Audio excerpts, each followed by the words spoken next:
الحمدللہ، گھر میں داخل ہونے کی دعا یہ ہے جیسا کہ نبی کریم صلی اللہ علیہ وسلم کی حدیث سنن نبی داؤد میں آئی ہے، اللہم انی اسألک خیر المولج و خیر المخرج، بسم اللہ ولجنا و بسم اللہ خرجنا وعلی اللہ ربنا توکلنا۔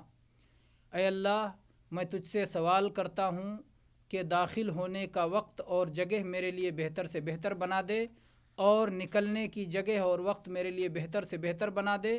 اللہ، تیرے نام سے میرا داخل ہونا ہوتا ہے اور تیرے ہی نام کے ساتھ میں نکلتا ہوں، اور اللہ اپنے مالک پر میرا بھروسہ ہے۔ اور یہ کرنے کے بعد، یہ دعا پڑھنے کے بعد آدمی اپنے گھر والوں سے سلام کرے۔